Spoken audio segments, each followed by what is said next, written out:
Good evening, Mark.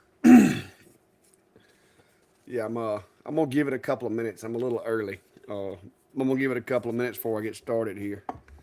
So, some folks have told me that YouTube likes to put a commercial at the beginning of these.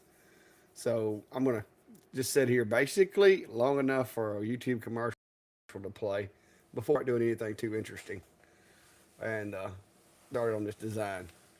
Try to get caught up. Uh, I got jobs backed up. I'd really like to be over there playing with my machine, but unfortunately, I got things I got to get done. Got to get things I got to get out of here. I've still got one more video I've got to make, and I've got some prototypes I got to get out in the next day or two for an event that's coming up. So that's what we're going to be working on tonight. So give it a few minutes and see if anybody else makes it in before we start. But first of all, that should be long enough for a YouTube commercial to play, I think. So, first of all, to give you guys a little insight on what I'm going to be working on tonight, hang on, my throat is being weird. Hang on. Give you guys a little insight on what I'll be working on tonight, uh, we have an annual event here in Chilton County that is called the Peach Jam Jubilee. It's coming up in June. And of course, many of you know Brandy works for the local Chamber of Commerce. And this year, I got kind of roped into helping do some reef inserts for an event that they're doing and they're going to give reefs to some of the different sponsors, I guess you could say, for the event. And so I've got a pile of these things I've got to do, and they sent me the graphics, but of course we know that not everybody designs their graphics with lasers in mind. So this could be a little bit of a bumpy road trying to get this thing to look right with a laser, but I have permission from them to do what is needed, but I'm going to try to retain the logo the way they sent it to me best I can. But anyway, we're going to get down here in the Lightburn in just a minute, but I'm going to go through here and look at the comments and just make sure I speak to anybody that needs a little shout out there, and then we'll get started in Lightburn. But I'm going to be doing everything in Lightburn. Uh, the image is probably going to take some heavy editing and some layers to get it to look right. So, like I said, it could be a bumpy road. So, if you got a seatbelt, you may want to wear it. Hopefully, I won't get too frustrated. If I do get too frustrated, I promise I'll kill the mic, I'll kill the camera before I have a tantrum. So, hopefully, that won't happen. But let me go through the comments real quick, and then we'll get the show on the road here. What's up, Mark, North Carolina? Miss Sharon, how are you today? And David, I appreciate that. Yeah, I can't find any problems with it, David. I mean, it's kind of like, there's a lot of things that I'm big on over engineering things. Okay. If I think it needs a 1 inch piece of wood, I'm going to add two. If I think it needs three, I'm going to add six. I understand over engineering equipment, but I honestly feel like I haven't stood on it because I paid a lot of money for it. I don't want to risk it messing something up. But from what I can see of the machine, I could probably set my chair on top of that gantry while it's engraving and not have any problems. So that's not something I'm going to do because I don't think that's realistic. But I have not seen any flex in the machine, even at some of the speeds that I've ran that I felt like might have been a little heavy. But I still run conservative speeds anyway because I'm not racking out that much of a high production. So I'm going to use conservative speeds, one, to make sure I don't mess my bits up, and two, just to not put any undue stress on the machine, just in case. Not that it can't handle it, but just in case. What's up, David Allen? That's an awesome name you got there. I appreciate that. What's up, Anna? Neighbor, how are you? Jack from Jackson, Florida. Well, did they name the town after you? I mean, I'm just asking. Did they name the town after you, Jack? Hello from Arkansas, Ellis Lasers. How are you? Tiger Eye Custom Creations. Once Lightburn does both. Yeah. I'm kind of anxious to see what Lightburn can do with the CNCs. I'm not gonna lie to you, because I do like using Lightburn. So I definitely will try it out. I'm pretty happy with VCarve right now, and I'm trying to learn the new software the Shapeoko Create or Carbide Create. I'm trying to learn it. Stuff isn't where I'm used to it being. I think all the tools are there. I just got to figure out where they are and exactly how to utilize them. But I'm impatient. I haven't had a lot of time because between events and trying to catch up on jobs, and I've still got a board full of stove covers I got to do. I don't know when I'll get a chance unless I get lucky and get a couple of days off work. I can stay home and work on this stuff. Super Duty, what's up, man? How are you? Michael Celix, Gillette from Belize, how are you, sir?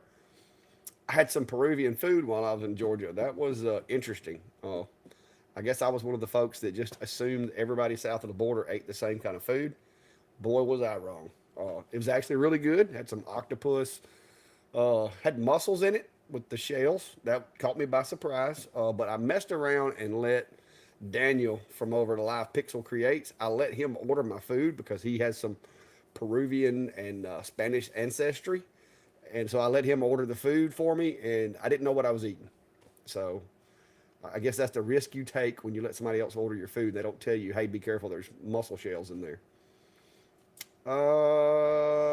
Mando, appreciate it. Like I said, I appreciate any of you guys that watch and like the content. I try to keep it real. I try to be who I am and try to teach you. And, you know, of course, I got work to do around here. But that's kind of the purpose of tonight is, guys, I was going to be sitting here on this computer designing this file regardless. So I figured I'd bring you guys along. Keep in mind, the way I do things, it's not the only way. There's probably way quicker ways. There are keyboard commands you can use that sometimes I neglect. There's a lot of different ways that you can go about this. So this is just me doing what I do and just going with it. So we'll see. Yeah, Steve, that's true. But I'm running what Cody said to run, and according to what Cody said is that they seem to be cutting really well. The chips are doing what they're supposed to, so I don't want to overdo it. And I don't think the speeds that I'm running are too slow by any means. I almost was afraid they'd be too fast. Jeff Benedict out walking. Yeah, Jeff, I've gotten my feet pretty well planted in Vectric, playing with it over the past few months. So I'm getting a lot more comfortable with it. Oh no, there's my Kimberly Hughes. When did you get a YouTube channel? That's my bratty little sister, guys. And yes, I call her bratty little sister because that's what I have to call her. It's kind of like, I don't know, tradition, I guess you could say. Yeah, Super Duty, I've done a couple of combos, but I've got to get more. But like I said, I got to get some of this stuff caught up. That's one of the reasons I'm doing this tonight is because before the event, I've got to get this stuff. I've got to do a prototype, make sure what I can do with the file, get them to approve it. Then we got to send it out to the florist, make sure it's the right sizes, has the holes where it needs to be and all that for the florist. And then once we get through with the florist, maybe they'll give me some feedback, and then I got to mass produce a few of these things. So that's what we're going to be doing tonight is taking the logos and images that they sent me and doing the best I can to burn them on a piece of plywood and make it look okay. Like I said, I'm not going to go all out with the wood unless I have to. So I'm just going to be using my Luan. I think I can get good enough results to do what we need to do with. They want it to kind of stay a little rustic and farmer-ish. That is Fluffy, fixing to make her jump to the bed, and she made it. Sometimes she doesn't make it, and she rolls back down on the rolly. So, yeah, Gillette, they do have plans. I haven't heard anything, but that would definitely be an improvement for the folks that want like the Lasermatic to be able to get an extended bed. That would be cool. I like mine. I really don't have the need for the extended bed, but you know, I'm not gonna say I'd turn it down either. All right, what's up, Pete and Debbie? How are you? And Toot. I guess I said that right. I hope. It's probably an accent needs to be put on it, but it's above me, so don't be offended. All right, well, let's get down to Lightburn and see if we can pull this off. Like I said, when you see these designs, guys, you're going to be like, oh no, because that's what I said. But I've got permission to edit them however is needed to make this work. I'm hoping I don't have to do a whole lot of editing to them. Now, the ending piece of this has to be 17 inches according to what I've been told from the florist. They're saying somewhere between 16 and 18 inches. And because I'm kind of OCD, if you tell me between 16 and 18 inches, you're going to get a product that's 17 inches. And that's going to be my prototype, and then we can size it accordingly from there. So that's the end product that we're going to try to make tonight is going to be 17 inches. So y'all are not going to be able to see this for a little while. I'm going to put you down on the screen so you can see what we're doing in Lightburn, and we're going to get this thing started so I can hopefully get done with this project sometime tonight before bedtime, because I haven't even ate supper yet. So here we go. Let's dive down here on the bottom screen and get into Lightburn. All right, so luckily I've already got Lightburn open. If my computer will cooperate, maybe I might need to open it again. My computer, guys, I'm afraid the dust has gotten to it. Oh me, that's not good. All right, let me close Lightburn down. This is not good. I cannot restart my machine without killing the live. So let's hope let's hope that isn't what winds up happening. Oh, Murphy's Law, something's going to happen. So it looks like I'm going to have to give it the three-fingered salute with some Control-Alt-Delete and just kill Lightburn. I don't know what I did to it, but it is not happy with me right now. So we're going to end that task, and hopefully that'll fix the problem without having to reboot. I think I actually may have a video card going bad. I started to order one the other day, but when I get to looking at video cards versus the price of a whole new computer, it's like, may need to just get a whole new computer. Well, this is just great. Even after Control-Alt-Delete, this is all I got. Oh, it finally killed itself. All right, so let's launch it again and see what happens.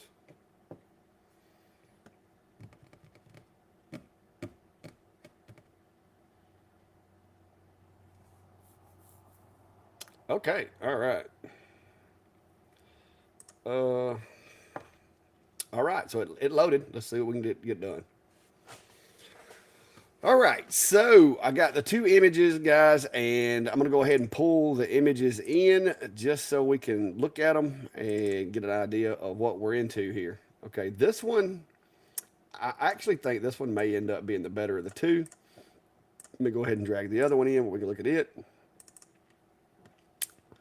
And there's the other one. So I've got a choice to pick between these two logos here. This one has a lot more fine detail, but it is kind of pencil art, which may actually help me. This one, it come in grayscale pretty good, but I really don't want to do these as an image if I can help it. So what I want to do is I want to try to trace everything I can for a time-saving measure and make most all of this into a vector and not an image.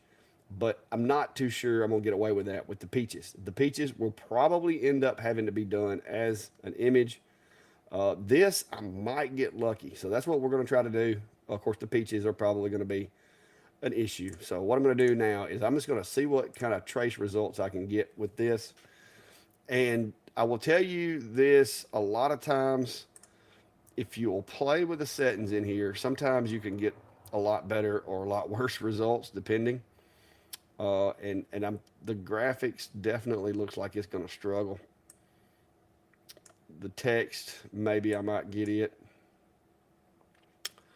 That's coming pretty close. So this is, like I said, this is going to be one of those things where just kind of slide it over and just keep messing with it until I get it to where it looks halfway like it's getting most of it. If it can get the text and maybe a few of these lines, I think that's pretty close. Let me see if I can just bump it down just a little. Because I see in those peaches, I figured those peaches were going to be a problem. Everything else looks like it might be coming out okay. Oop, nope, I don't want to do that. I'm trying to slide it and messed up.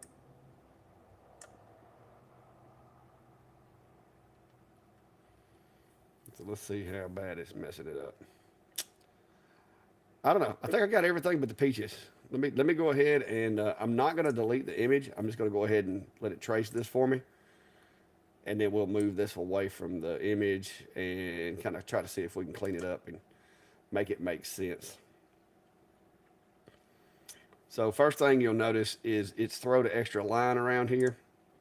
So I'm gonna go ahead right here and ungroup that. And then to get this black box around it, I'm just gonna select that outer box and I'm gonna delete it. So surprisingly, I got a lot of the graphics. Okay. I mean, for a laser burn, I think it preserved quite a few components there. So I was right. That one's probably going to work out better than the other one.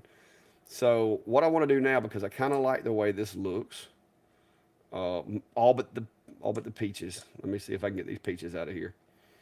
The peaches came out kind of crummy, so I'm going to try to get those and just clean those out of there. And they have a tool in Lightburn that you can use for cleanup like this to select pieces that are smaller than whatever. But I can't use that because I got all this other stuff. So what I'm just going to do is I'm just going to manually go in here and just select little chunks of it as I can. You can also come from this direction and that'll select everything it touches. If you come from this direction, basically all it's going to select is anything that's inside that square. So that tool is useful, like especially if you're trying to get up next to this. Instead of trying to get up next to it, I can actually drag from right to left. And if I touch a line with that green line there, it's gonna delete it. So just trying to give you some tips as I go for the guys that maybe aren't familiar with Lightburn as I am. So yeah, that actually doesn't look half bad. I think that may actually engrave pretty well. So I'm gonna go ahead before I mess anything up and I'm gonna group this back together. And I'm not gonna resize it or anything like that. And I'll show you why here in just a second. So we'll take this guy and I'll just kind of put it over here to the side until I get through trying to snag those peaches out of there. So now what I'm going to do is I'm going to go back in and I'm still going to use the trace function. And I'm going to try to snag the peaches this time without concentrating on this other area. So play around with the slider a little bit and see if I can get it to grab those peaches. Like I said, I'm focusing on the peaches now. I'm not concerned with anything but the peaches at this point. Up. Maybe. Not going to get the definition there. Let me try to skip it over to a trace, a sketch, and see if I can grab it. And I'm going to tell you, it may come down to me just dropping a couple of small images in the middle of this vector. And if it does, then at least I'm not having to do the whole thing as an image. I'm not going to fool with this too much trying to snag these peaches. If it gets to be too much of a hassle, I'm just going to clip the peaches out, crop the image, and do it that way. But I'd really like to get them in there with the vector. That left one, almost. Oh, wait. Okay, so we're going to just walk it down slowly from here. I'm wanting this last peach right here to kind of give me a little more definition. And if it'll do that, if it'll cooperate, then I'm about to snag me a peach. All right, so that one's pretty close. That's almost. Let me keep walking it down. This is why I said it's going to get bumpy, guys. I knew these peaches were going to be a handful. Okay, wait a minute. I think that may do it. All right, so I'm gonna make sure I don't have the delete on because I don't want to delete my master image at this point. I'm just gonna hit OK. We're gonna do the same thing. I'm gonna grab it before I do anything and just move it off top of that one. Ungroup. Once I ungroup it, I gotta get rid of this black line. Select it, hit delete. Let me look see what the peaches look like. I ain't believing this set of peaches actually turned out better than the other set of peaches, I think. Okay. All right, so let me snag these peaches. Let's see if I got all of it. And when you select like that, if the lines, see some of these, I missed some of the lines. So I'm gonna have to clean me out a little path around it so I can just select all of it. So I'm gonna go through here and get rid of this. All right, now I got enough room, except for that one little piece. I'm gonna have to clean that one little piece off of it when I get done, but that's okay. So now I can take that peach and bring it back over here and stick it where it goes. I think that's close. Let me get rid of that little guy. I think that's doable. Yes. It needs to, yeah. That works. All right, so now I'm gonna trash the rest of this. So now I've got the back of it turned into a vector. I got those peaches to where for a laser engrave on a piece of wood, it it favors a peach. So I'm okay with that. Like I said, this is not something that I'm gonna get wrapped around the axle with, especially until I see it burn. Once I see it burn, then we'll go from there. If I don't like the way it looks, we'll go from there. One more thing that you can do when you're doing this, if this distracts you, if you have severe OCD or ADHD or whatever the case may be, you can actually come down here, drag your little box around whatever shape you're trying to grab, and then you can kind of zoom in a little more. And all you're going to bring into the workspace doing it this way is what's inside this box. Everything else is going to be ignored. So I'm going to kind of go in here and try to get the outline. The outline to me is the most important part when you're doing it with a laser, because I'm not wanting to shade this if I can help it. I can always assign it a different power output. Oh, whoa, stop right there. All right, because you can see here, I've captured most of the fine detail. The pink line indicates that it's going to outline those where it is. So that looks good. So I'm going to make sure delete is not turned on because I don't want to get rid of my main image. So we'll slide this down here. Now I got to clean some of this stuff here up. I'm going to go right to left so that anything I touch, wait a minute. Forgot to ungroup, guys. You have to ungroup first. Right to left. That way, anything I touch, I don't have to put the box around it. I just got to touch it with that box, and it's going to select it, and then I can delete that. Same thing here. Anything it touches, it's going to delete. There we go. A little bit of cleanup here. I'm going to use this surround box because even if this box, like, see where it's touching the other design, it's not going to select it because it wasn't fully surrounded by that box. So in order to select it, I'd have to go all the way around it. So I'm going to go back to this. I'm going to group this back together. And we're going to go over here and try to place this thing back in the design best I can. Now, to line everything up, what I want to do to make sure it looks like their graphic is I'm going to take this guy. This is why I didn't resize anything. I'm going to put it over top of the other one. And then I'm going to zoom in here. And I'm going to select the graphics that I traced individually and place them on top of the image. Woo, somebody forgot to group that guy. Oh, that's no good. See if we can get in here and snag it. Ah! See, that's why you should have grouped. I should have grouped it, guys. Now I'm going to have a hard time with it. All right, let's just move this out of the way for a minute. I told y'all I wasn't going to yell, but I lied.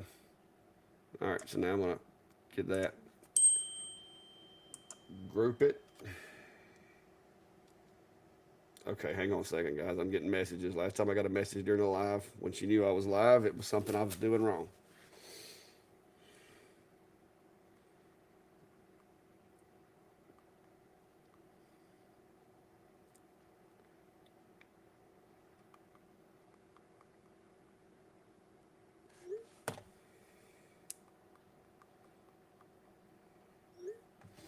All right. So apparently the internet's went out in the house. Am I still live, guys, or is this thing failed on me? Somebody give me a comment so I'll know. Or maybe I can go to another website here on my page. Okay, it looks like I still have internet. Apparently the internet went out in the house. Maybe I still got internet. I haven't got timed out. Somebody want to comment so I know this is working? Apparently, Brandy. Okay. All right, so apparently Brandy has lost internet inside the house. Luckily, I have two VLANs, and mine's still up. But her IT guy's tied up right now, so he can't come fix it. Uh, all right, so I got that grouped back where I was. Let's see here. So now I need to get my image, and I need to bring it back over and realign this stuff. All right, so there we go. Got that on there. Uh, I'm hoping she doesn't go messing with the routers or nothing, because if she pulls the wrong plug, guys, I'm going to lose you. All right, so now I got that back on top of the other. So we're good now. I can actually go in here now, and I can take this image and just kind of plop it over here. I'm not gonna delete it just in case I have to go back and re-grab some stuff or re-edit. And then I'm gonna select everything in that one, and I'm gonna group it together before I forget. So that one is done. I think that's gonna work. I don't know how well it's gonna look.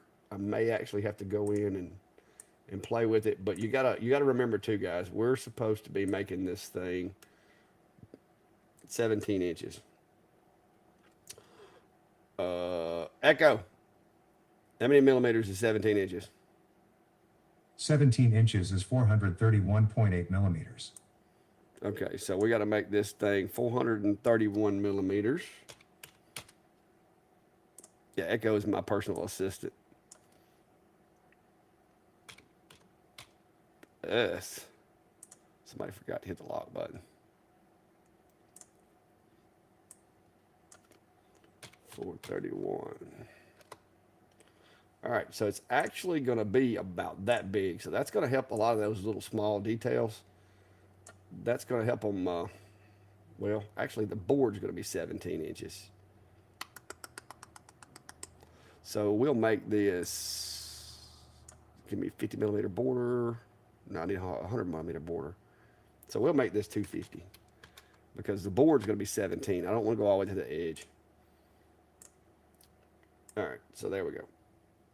That's about right. And then the actual cutout is going to be 431. Or we'll just do 430. It's close enough. They said between 17 and 19. Between 17 and 19, or between, what was it, 16 and 18. Good gosh. So, and that is going to be a cut.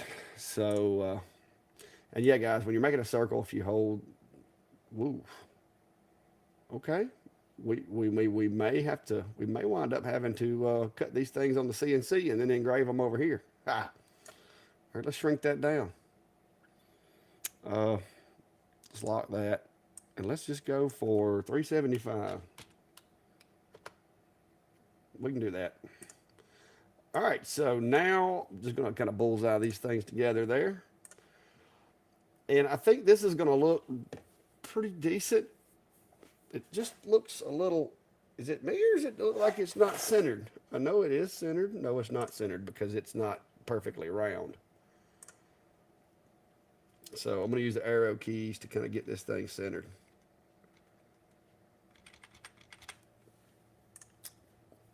I'm not sure who made this logo. It may have been my wife, but it's not exactly round.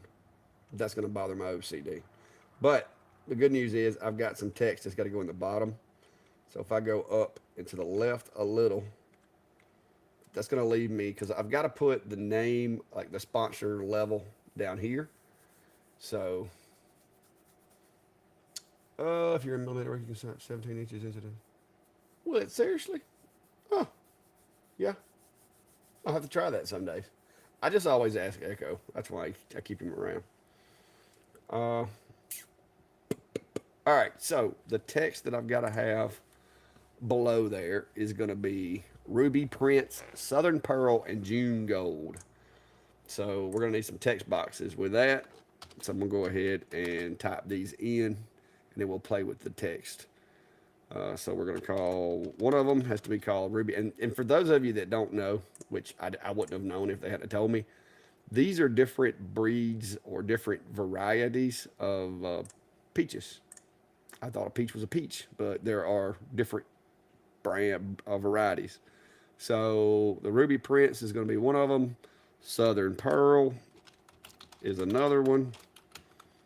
And what's the last one? June Gold. So there we go. All right. Now, I got to have me a cool font.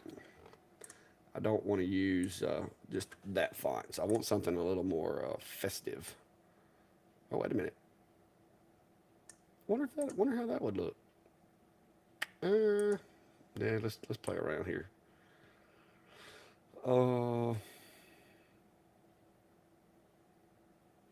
That kind of looks official.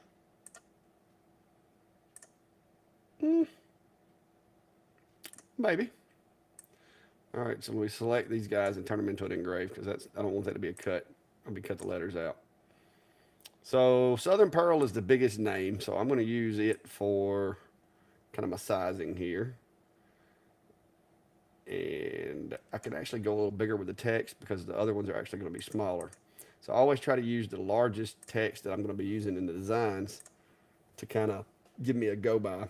Because if I can fit the large one in there, I can fit the others. So I'm going to go ahead and align those. So that's, I think that's what it's going to look like. And I can close my little email I got over here. But I think that's going to be it. Now, what I plan on doing, because I don't know exactly where I need to have holes for this thing to be connected. So this is a prototype. And once I get this one, I really wish, I kind of wish that was, I wish I ought to do that and undo this text and then roll that out to make it even with this line. But we're not going to do that because that'll be modifying the logo. But so I'm going to burn this one as a prototype to kind of see what it looks like, send it over to the florist that's making the wreaths. And then I'm going to have them have directions to maybe come in here with a Sharpie on the prototype and kind of mark where they want the holes and how big they want the holes. And then when the prototype comes back to me, then I can replicate that over in the Lightburn and get it set up to go in the second run, which will be the final product, hopefully. So let me get the machine fired up. I'm gonna be running the Atom Stack X40 on this, and we're gonna burn one and see what it looks like while we're working on the other one.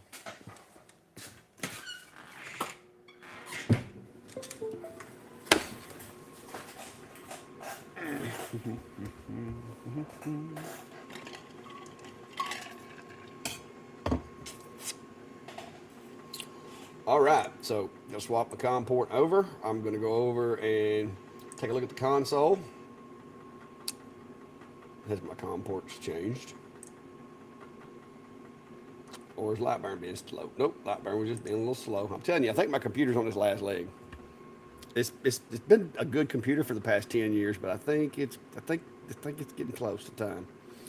All right, so home the machine.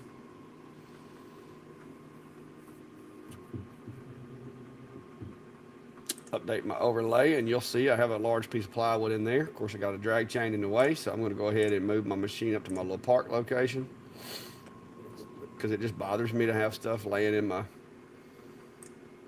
work area. There we go. Ooh, I'm going to move that plywood down.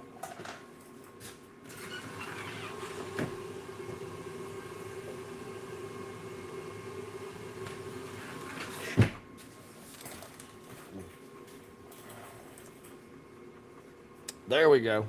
Somebody laid the plywood in there way too far to the back. All right, so I'm going to move this guy off the rails just a little bit. I don't like getting that close to the edges. If I can help it, move it down just a fuzz. All right, so now, of course, I got to check my cuts. This machine will run it, conservatively, I'll run it 10 because it's been a little rainy around here lately, just in case the plywood's a little damp. Oh, I got an image hanging out in there. I need to get rid of that guy. All right, turn those off, just in case. The feel, I think 130 may be a little slow, so I'm going to go with 150. Because of the detail, maybe turn my LPI up to 150 as well. Filling everything at once. This is something else that you need to pay attention to a lot of times. One, most machines are going to operate faster on the gantry back and forth like so. So you're going to want to make sure your direction, your scan angle is according. You can sometimes run these weird scan angles if you're getting lines or whatever. I don't typically fool with it. I have pretty good luck with getting most of the definition that I want without a whole lot of lines. So I think that's going to work. I've got air assist turned on. I never turn this on.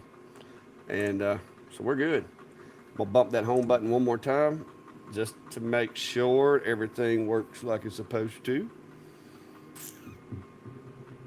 All right, and then we'll start this guy out and see what happens. There we go.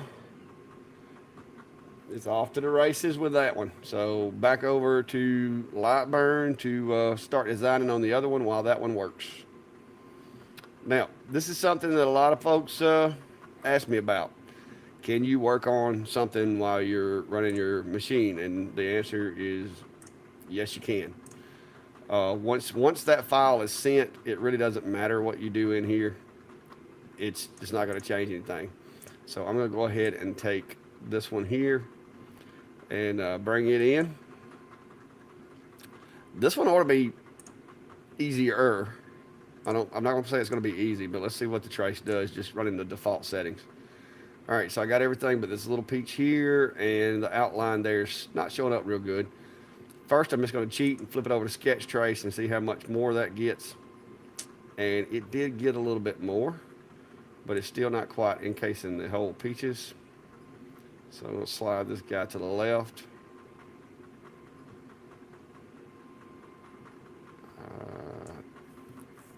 Okay, that may have done it. So making sure I got the delete turned off.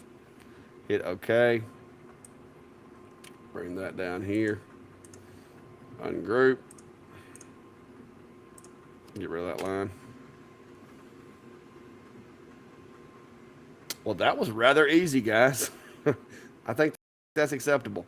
Some of the little tiny parts right here I'm not crazy about, but it does get that silk screen, like screen printed, rustic, kind of old-fashioned design look. Not real crazy about some of these layers here, but I think it'll work.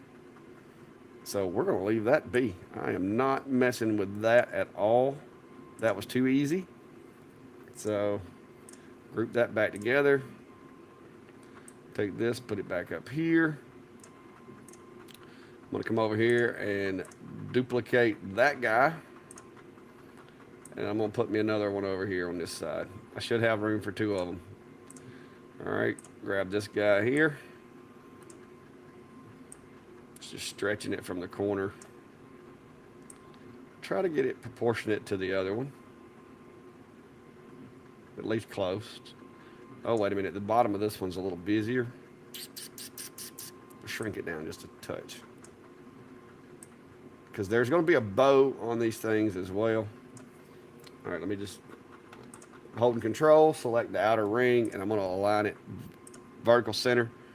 Horizontal is going to kind of be on me because of the shape of this thing, but I think I can take and make this work. All right, let that go. Hold control, click the outer ring, and align. So I think that's going to work. I think that is going to, because this is going in a reef, and until we get it in the reef, it's going to be kind of hard to say for sure what it looks like. Like I said, this is a prototype. This is not the final product. But this is the hardest part of this design, because once I get the graphics brought in, once I get it to where it looks like what I want it to look like, which that actually turns out pretty good. It kind of looks like this one right here might be a little on the soft side, like maybe it'd been sitting in the sun too long. But I could always go back, and there's a tool to where you can select. I could select, say, this little box right here, and I could go up here and tell it to select all shapes smaller than that one and delete them. That would work in this design more than likely. I don't see anything else that would be getting deleted accidentally. But in something like this, where it is actually like a sketch, you would lose a lot of these little artifacts right here that make up the sketch. So you really can't do that. But on this one, I'll just kind of show you. We can always undo it. I'm going to ungroup this first. When I ungroup that, I can go in here and let's say I didn't want anything smaller than that guy left in here. So all these little tiny pieces, I want them removed. And you can go up here and select shape smaller than selected. And it's going to select a whole bunch of little pieces. All right, now I'm going to hit delete and just kind of watch the image. You'll see what I'm talking about. See, it got rid of them, but if you notice on the right side of my page over there, it cleaned out some of my images for the other one too. So I'm just going to hit the undo button and you'll see it throw them back in there. So if this image was the only one that I had in the work area, or maybe if I grouped it, this is grouped though, isn't it? Let me group that and see if I can get it. If I group it, maybe it won't recognize it as a small piece. That should work. So I'm going to tell this side over here, I'm going to go with this piece this time. I'm going to go to Tools, select shape smaller than that one. Nope, it's still grabbing stuff over here. You can see it's kind of sparkling. So when I hit delete, watch what happens to the images. So the problem with this is I'm losing artifacts that I need over here in the other one. So you would have to have just one or the one of these designs in the workspace when you do that. But yeah, but that is a tool that you can use to if you wanted to clean some of these little small pieces out of here, and we could do that, but I'm not going to fool with it at the moment. So while this one burns, guys, I'm going to switch back over to the camera and we'll just maybe answer some questions, shoot the breeze or whatever, like I always do while I'm waiting on the machine to get finished. It is working, and I'm gonna take a peek over there, look in the window, and see what it looks like so far. Make sure I don't need to just cancel it. Woo, guys, nailed it. Now, I haven't got to the sketch part, but the focus setting, the speed and power, nailed it. So as long as those little tiny graphics hold up, we'll be good. All right, so let me scroll back and see what I missed while I was like stuck in my creative mode, because I have a creative brain and then I have a communicating brain. So I was stuck in my creative brain. So let me scroll back through the comments and see if I missed anything. Give some shout outs, whatever I got to do. But it's working. It's working on the one, and then we'll wait till that one finishes and then we'll do the other one. So in the meantime, we just get to chill out and discuss whatever y'all guys ask. Okay, that's where I left off. Padre said he's from Arkansas. We'll be in Laverne all this week. Laverne, Alabama. Yeah, that's, I've been through Laverne. That's quite a bit south of me. I'm wanting to say it's about an hour and a half. I think Laverne, if I'm not mistaken, that's pretty near Greenville, Alabama. But there should be some nice weather there. I don't know where you're from. If you're from Arkansas, it's probably going to be a little warmer there. So you may want to make sure you wear some short sleeve shirts. David says that he has the Creality 40-watt laser, so anything in Lightburn interests him. Well, David, I hope you can take away something from the video. Like I said, I'm not going to sit here and tell you that this is the only way you can do this and this is the best way. The best way, guys, is the way that, one, you're most comfortable with and works for you. That's it. Are there quicker ways than I do it? Yes. Are there maybe more efficient ways? Yes. But this is what works for me. This is what I'm comfortable with. And as long as my finished product looks the way I want it to look, hey, if I start getting to where I'm designing files and I'm on a time clock and I want to be able to do them in a certain amount of time, I'll start using keyboard shortcuts. I'll start paying more attention to the tools and stuff like that. But I'm learning every day. Guys, I've been using this software now for 3 years, I guess, maybe. And I still learn stuff. Like one of y'all told me a while ago, you can type inches in there and it'll convert it. I didn't know that. I'm going to try it, but I didn't know that. Uh, I always just ask Echo. That's why I've got Echo, and Echo lives right beside the camera. That way, when I'm working, I can just be like, "Hey, what is this? What is that? What is this? What is that?" Because one, you guys know, math not my strong suit at all. I hate math. Never liked it. I really wanted when I was in school. I really wanted to be an engineer. My dream was to be a robotics engineer.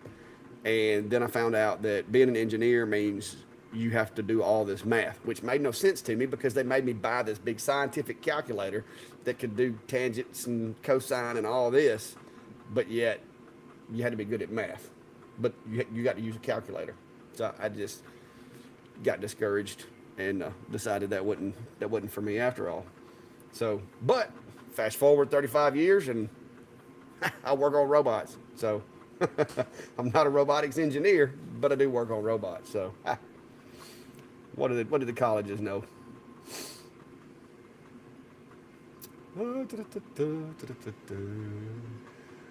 Select each peach group separately and then just trace that. Yeah, Jeff, like I said, I try to go over all the different ways. But yeah, I did that and I did all of them at the same time. So yeah, the bitmaps, I just don't like doing bitmaps because one, you got all that you got all that white space and it's going to run basically the same speed unless you turn on white space scan, and then the machine sometimes can get a little hinky with you. And I have better results if I can vector everything. So I will try. Now, if it's an image like a portrait or something like that, you're not gonna vector an image, a portrait. But yeah, that's May. I sent May a message. I actually got my hands on a little sound system, like a little PA sound system to use for events and stuff in case we want to talk in front of a crowd or want to play some music or something like that. And I sent her a message because she's always doing events, and she just responded. So she might show up. Who knows?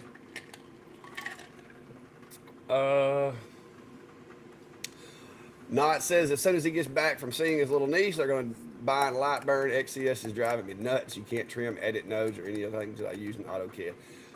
And not bored. That is very true. It's kind of like what I said in my video about my CNC. XCS is not a bad software. If you've got a file that somebody's built or you bought on Etsy, I mean, it works. But if you want to do stuff like this in XCS, it frustrates me because a lot of the tools aren't there. I have a hard time selecting little tiny graphics in a big graphic. So Lightburn's my go-to. I talked to the guys at Lightburn while I was in Atlanta and told them how big a fan I was of the software. So I really, really, really enjoy it. And somebody was saying earlier, can't wait till they release the CNC version. Kind of curious about that myself. I've seen some chatter about it, but I don't know what's true and what's not true and all that. So, what's up, Chris? Good day. How are you, sir? Pop Moose. Chris again. Clackaholics. Now, that just sounds like we sit around boozed up there, Chris. Best feelings when it's spot on. Yep.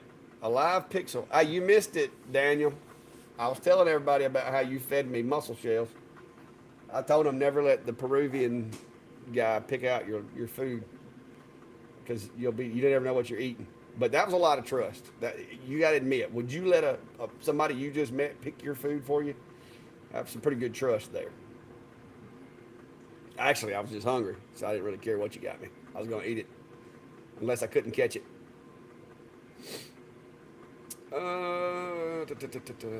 Crafting with Gene said I'm late. We'll have to watch all later.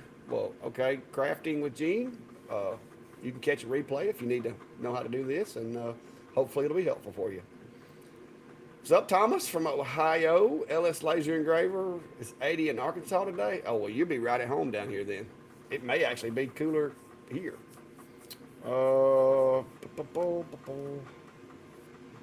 3 minutes on oh. Yeah, crafting. I don't, guys, I try not to be the guy that's like, share, share, share, subscribe, subscribe, subscribe, and buy. I try not to be that guy. All right. I do appreciate it. It does help things out. It does help keep the channel's momentum going. So, yes, I do like for you to hit the button. I try not to like beat you guys in the head with it and say it constantly. But yeah, if you haven't, please do like, subscribe, follow, all that good stuff. It does help with things. I'm trying to get yeah, pop.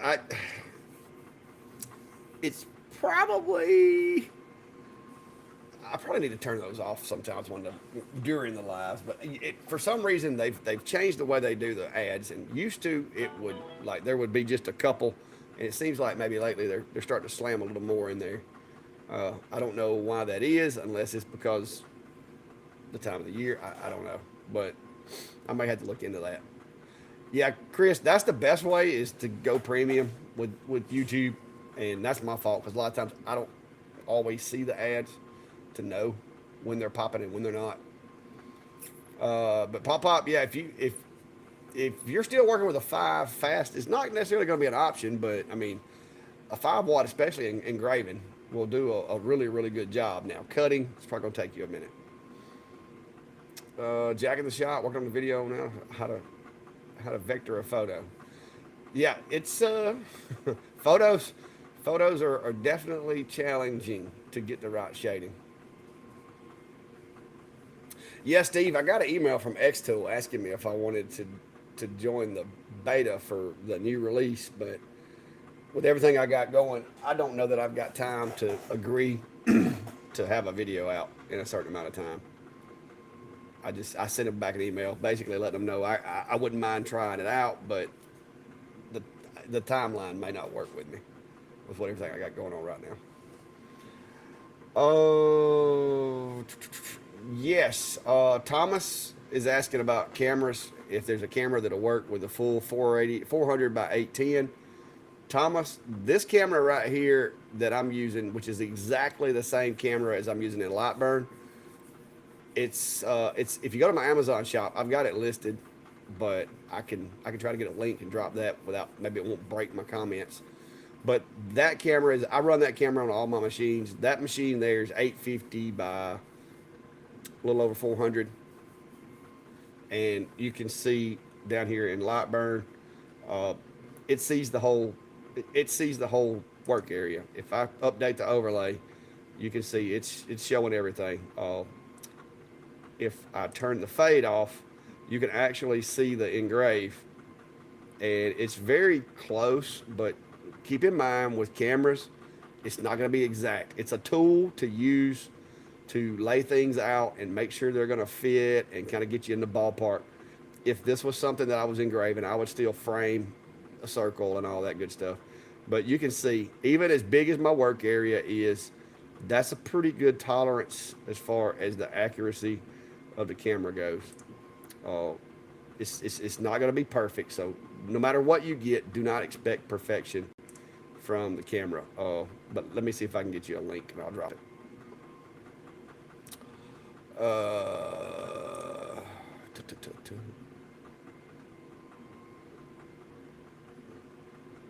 Huh. Yeah, I have to look at it. I wonder if I can. Let me see if I can turn it off for a minute. See if that'll help.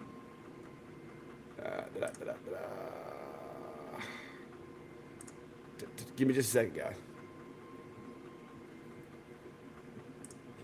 I don't know that I can change anything with the video already rolling. I may just have to look at it. Let's see. See if that does it. See if that makes a difference. Maybe it won't be. Oh, wait a minute. Did you find it, Steve? Is that the camera that you just dropped up there? Oh. Give me just a second. I'll definitely get you one. I gotta go to my recent orders because I just ordered another one the other day. I got like 6 of those things. Because every time I build an enclosure or add an observation camera, I have to buy another one. Let's see. There it is. And this camera is an 8 megapixel camera. You'll see others that are like 2 or 3 megapixels, 4 megapixels. This one's actually an 8 megapixel. It works well for me. I've had good luck with it. And to the point where I've got my enclosure Zilla. That is a separate camera than the one that's running Lightburn. It's just mounted right beside the Lightburn camera. Then I've got the one I showed you in Lightburn. Then I have one over here as an observation. This is the flat lens version of that camera that's in my observation for my other enclosure. And then I have another one in the roof of that enclosure that actually shows the light view. Yeah, I think I just dropped another link to it, Amazon link. So, oh, wait a minute. That's my overhead camera. That's my lonely CNC that is over there waiting on me to get through with these jobs. But yeah, that camera, like I said, I like them. I've had good luck with them. They're just little board cameras that are basically made for Raspberry Pis and stuff like that. It uses a web camera in different things, but they work good. Now, the only thing with them is they do not come with an enclosure or anything, but I have a 3D printable enclosure on my Etsy shop, and I also have a little box that you can cut out of like 1/4 inch plywood and mount it in your enclosure, or you can drill a hole and set the camera up on top of it and come up with your own apparatus to hold it in place. Can you put a 3D printed cap over the laser module head? Sharon, I have seen people do that, and I'm not going to say you can't do it. You can. But the thing about it is, if you just keep it clean every now and then, blow it out with air, you're not going to have, I have yet to have a module overheat. And guys, sometimes I run mine when I shouldn't because I'm running them so hard that I just keep pushing. And then when I do clean it, it's dirty. But I've never had a problem with one overheating. I would be more afraid of an overheat caused by the restriction that filter causes than I would the dirt. I don't think I've ever got a laser module dirty enough that it would have restricted the airflow as much as putting a piece of a filter of some type over the top of the module. Because the way a filter works is you got this hole in the fan currently, all right? So when you put a filter over it, this hole's this big. But when you put a filter over it, a filter is made out of fibers. And those fibers basically are going to eat up at least 50% of the square area that the air can push through. So you've already, once you put that filter up there, you've already cut your breathable area in half, assuming that the fibers of the material have the same size gap in between them as they go across. You've already decreased the amount of air your machine can breathe by 50% just by putting the filter on there. Now, if that filter starts to get a little bit dirty and you forget to change it, then you could get it all the way down to 30 to 20 to completely obstructed. So me personally, I would stick with good cleaning regimen, keep an eye on it. Don't put anything over the fan because, like I said, you got to look at it's like kind of like a screen door. You can hold an empty screen up to the wind and the wind blow, and you will not feel any resistance to the wind. All right, you take the screen, put the screen back in it, and it's a piece of screen. It's a door screen. Hold it up, let the wind blow, and you will actually feel the wind pushing on that screen because when that air that's flowing freely hits those little wires that are obstructing about 50% of the area, it's going to exert that force on that screen. So that alone tells you that you're going to be decreasing the amount of air that can go through that module by putting something over top of it. So I would not. I mean, just keep it clean and you should be fine. Do you use the calculator in the rotary setup? Larry, typically, as far as the calculator, I don't know what part you're talking about, but you take and all you got to really know is the diameter. And once you put that in, the other part The calculator is really helpful. If you put the diameter in there, it'll tell you what the circumference is. That circumference is helpful if you're trying to do a full wrap, because that'll tell you how big the image needs to be to fully wrap around it. But that's the only time I ever really even pay that thing any attention.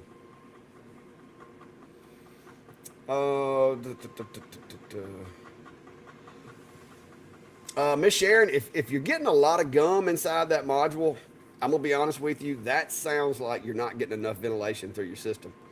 You should get dust in there. You're gonna get dust. But if you're getting gum, like gummy, sticky residue, that should only be on the end of the module where the laser is. If your ventilation is working the way it's supposed to, because what that is that's the wood gases and the wood vapors and the glue and all that kind of stuff that under the heat turns into a vapor, but then it gets sucked through your module, and as it's going through the module, it kind of recondenses and hardens back up on those on the inner part of the module. So if you're seeing a lot of that, I would look into the exhaust that you're using. If you look in your enclosure and there's a lot of smoke sitting around in there just chilling, you don't have enough airflow. Just like look at my, you can look at my enclosure right now. Anybody see any smoke in there anywhere? I mean, like any smoke, there's the camera, and you can see the blue flashing light. So if there was smoke in there, you should be able to see it. If you have smoke lingering in your enclosure, your module is having to pull all of that nasty smoke and vapors, because I would say probably with most woods, especially if it's a sappy wood like cedar or pine, it's about 50-50. You got smoke and you got vapors off of the sap and the moisture is in the material. And if you're sucking that stuff back through the module, that is definitely going to create a problem. So if you're having that much gum inside your module, I would look into upgrading the fan to get a bigger fan, taking some bends out of your fan, getting it closer to an exit, or maybe even allowing more air to go into the enclosure, because a lot of times people will have this huge fan and then they don't have enough inlet to feed it, and so the fan's not doing anything but just circulating the smoke throughout the enclosure.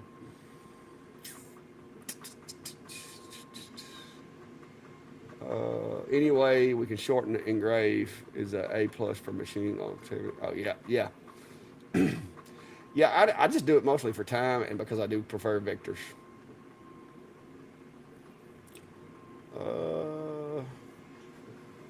Greg said he's sending back the X-Tool D1 Pro to get a Lasermatic MK2, or it says KM2, I think he meant MK2.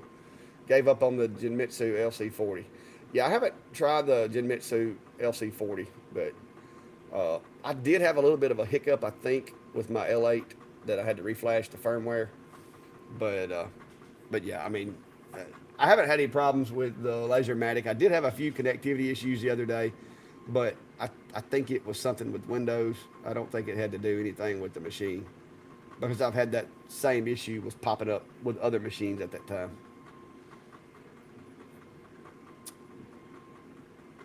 Yeah, Creative Crafts. If you don't have to look at the laser directly without something, that's always good. But I would still get a good pair of glasses, just in case. Like I said, I don't open my enclosures unless I got the glasses on, unless the machine stopped. But I got plenty of glasses sitting here. But I have laser safe JTech Photonics glass in my machine, and so I usually don't have a problem with that. Yeah, Pop, if you get that camera, it will show you the full bed. Now you need to position it as close to the center of the actual working area that you can. And by that, don't put it in the center of the machine's frame. You need to put it in the center of the machine's work area, as close as you can get it to there. The way that you can do that is put you a piece of cardboard inside your enclosure, make a square as big as your machine can do, burn that little square, just a line on a piece of cardboard, take a measuring tape, measure the center, like inside your enclosure when your machine's sitting down, measure the center of that square, rectangle, whichever shape it may be, put you a mark, and then if you have a plumb bob, get you a plumb bob. If you don't, go get yourself a nut out of your spare bolt bucket and a piece of string, and hold that string against the top of your enclosure with that nut or bolt to where it's just low enough that it touches or almost touches that piece of cardboard, slide it over until that nut is touching the center of that mark that you made that's in the middle of your work area, and then take and put you a little mark up in the top of your enclosure so that that's where you put your camera, and that'll have it directly in the center above the work area, and that's the most accurate you're going to get out of your camera once you calibrate it and everything. I see a lot of people put them in, they put them in off to one side or the other, but what that gets you is when you calibrate it, it causes a little confusion, and it also will have bigger variations on the left than it does the right. I prefer to have the camera most accurate right in the center of the work area.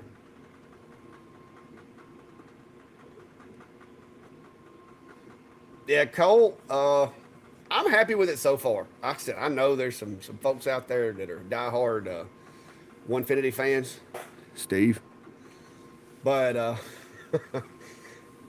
I like it. I like the way it looks. It's not all that tall. I will say the Onefinities are a lot taller as far as the way the bars are. It comes up a lot higher.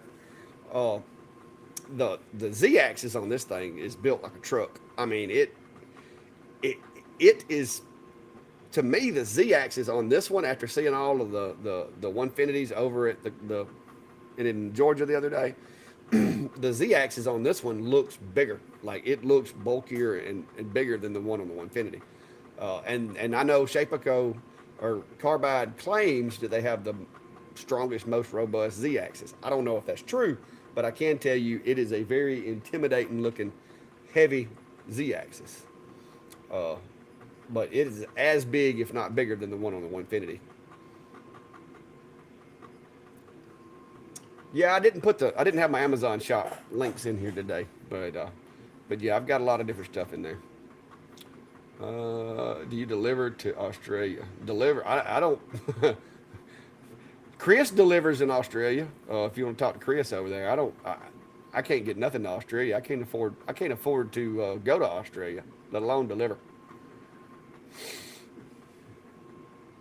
All right, Daniel over to Live Pixel Creations said, I've been telling everyone not to cover the module. They might damage, just clean it and create a good routine.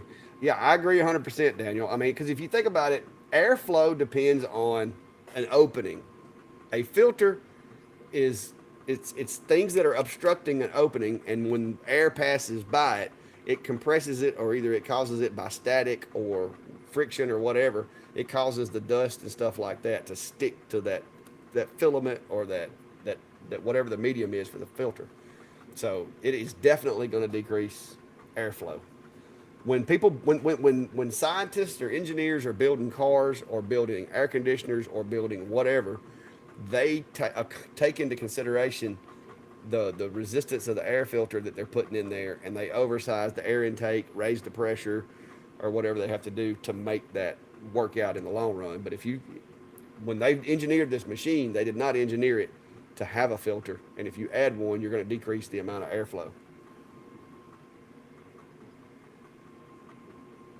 How do you clean the inside of a diode? I had a failed print and soot was all through it.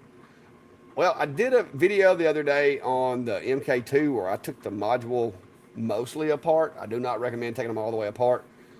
Most of the time, if I take the fan out, which usually I don't unless I just want to take it out. Like with the MK2, I did take the fan out because I had never took it down that far. I had people asking me about it, wanting to know what the process was. So I went ahead and took the fan off of it to check and see how bad it was getting dusted up. It really wasn't bad. After I hit it with a little bit of air, it was okay. It was doable. There was not enough dust left in it to be an issue, but I used compressed air.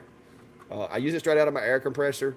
If you're using that, or if you're using something like canned air, there always is that risk that there's moisture in that air. So I would recommend that the machine be powered off, the module be disconnected, and then after you clean it, let it sit for a little while before you reuse it, so that if there is any condensation that were to get in there, you don't get any shorts or any damage to the electronics.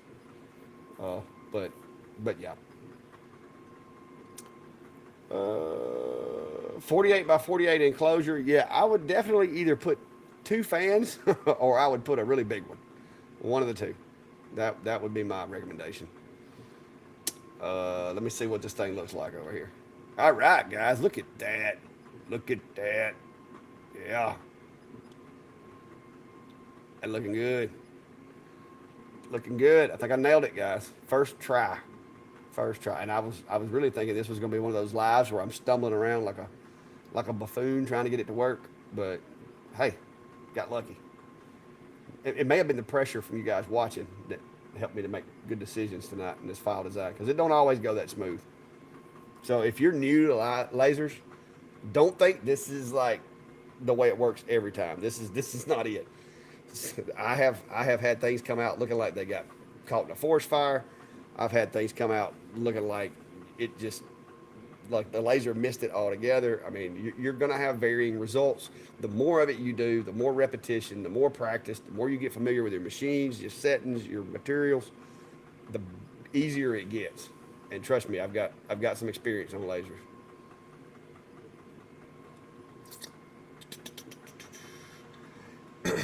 Yeah, like Chris said, if you're using the which I use mostly like this, that's got the spirals inside the duct, as the air passes through there, it creates turbulence, and turbulence basically means that the air is changing directions, and when the air changes directions, you basically have molecules of air colliding with each other as they go through that pipe. So it's kind of like everybody just falling down the escalator. Whereas if you have a smooth pipe, whether it be a flue type of pipe that's metal, or whether it be PVC, conduit, whatever, then you have smooth edges, and so it's kind of like squeezing the toothpaste, and it just slides through there easily. So that does make a difference. If you don't want to upgrade your fan, you could do that. Now I will tell you that a lot of times going from a plastic tubing like this to something a little more robust, it's kind of tough, especially if your setup's kind of portable and you have to undo your exhaust because maybe you're venting out a window and you just raise the window and put your apparatus in there to vent and you have to undo it. Going to a hard pipe might not be an option, but that is always something you can try to get the air to flow a little better if you have that opportunity. When I build my new shop, I plan on putting in a 6-inch pipe all through the building with multiple outlets, and that way I can just unscrew a port, screw in an adapter, and hook to it and go from there. But that's going to be a couple of years before I have a chance to do that.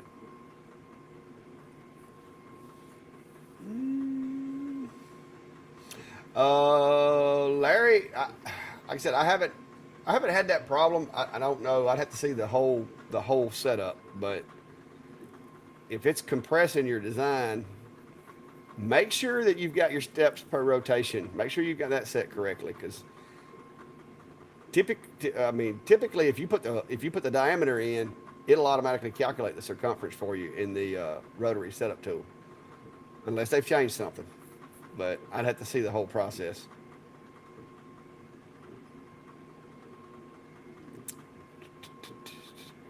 Yeah, Chris. I mean, you could always oversize the filter, but then you'd have this big thing look like a smokestack or whatever on top of your machine, and then it's going to start running into things and bumping into stuff. I would just avoid it.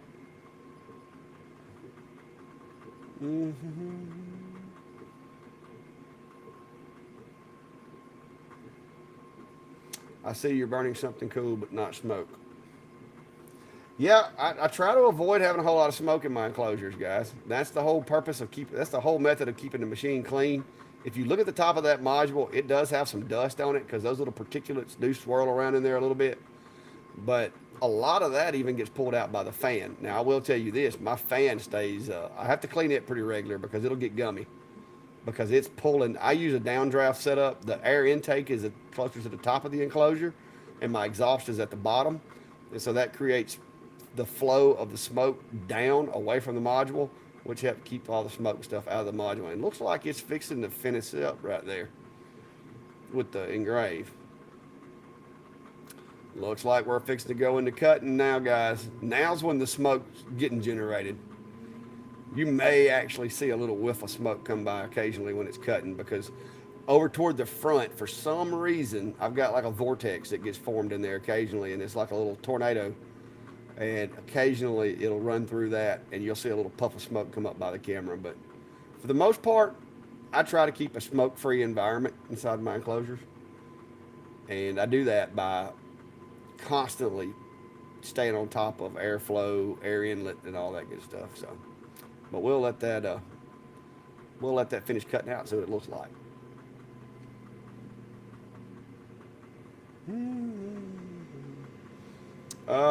James said he wants to try to build an enclosure Zilla. Just got the extensions for the X-Tool D1 Pro. Well, James, the files are on my website at clackshack.com. It's under the shop tab, but it's just a link to a Google Drive folder. So you don't have to pay anything. They didn't really fit anywhere else, and the website was already built, so I just dropped them there. Just ordered two windows. Excited to get it done. It's in the middle of the living room floor. Yeah, I imagine you would be ready to get that out of the floor. My wife would be upset if I had a laser sitting in the middle of the living room floor.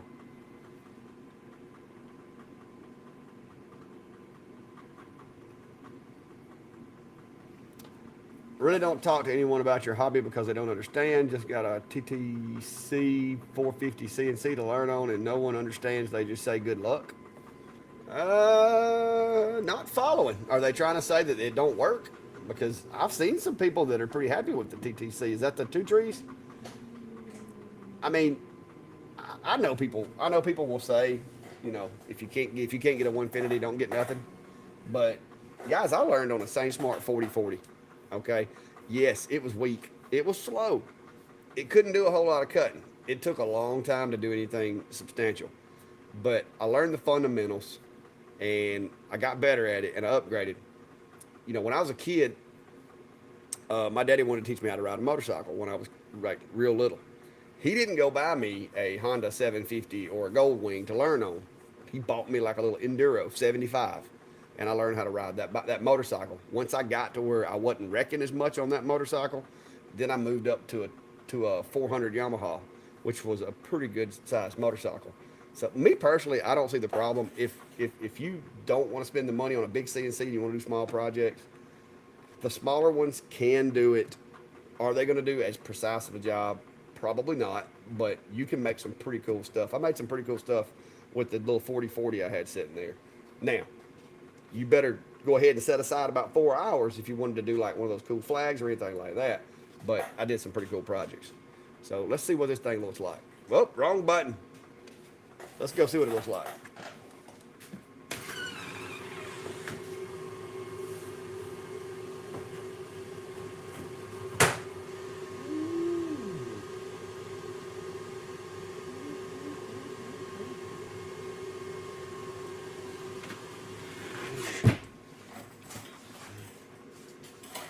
All right. Look at that, guys. I call that success. Now, I got a little bit of yellowing because I run air assist all the time, but I don't crack lenses and I don't clog up my lasers much either. So now what I've got to do is I'm going to go over there. I'm going to grab my sander and I'm going to put me some sandpaper on there. I'm probably going to run some 220 on this because I do have some fine details I don't want to lose here.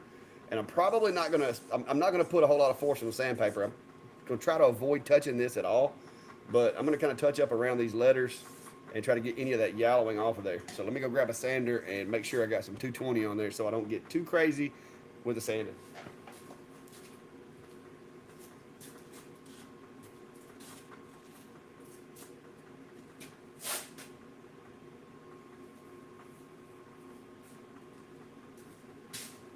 All right, I called it audible because I didn't see any 220 laying on top, so grab some 400.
Well, apparently I didn't run air assist because me and Echo forgot something.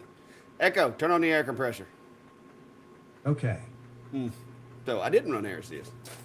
But it turned out good. I got to wait on the air pressure to build up now. Or I probably did have air until it all played out near the end. But after sanding, it's got a little dust in there. But there we go. Uh, so there we are.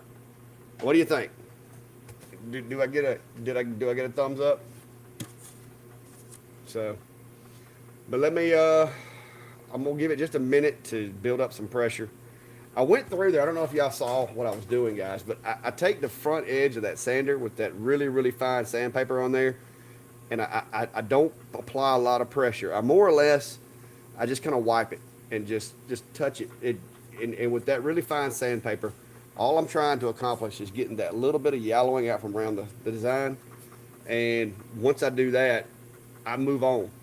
You know, if you sand too much on this Luon, and I think I missed a little bit right through here. So let me go get that. I got a little bit left right there. Let me grab that right quick.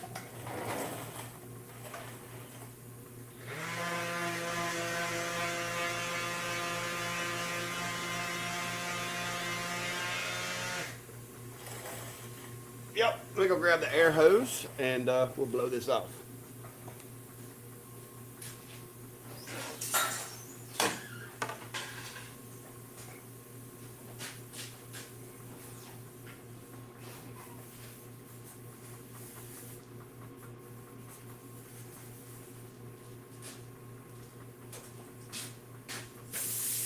I might give it just a second longer. Hang on.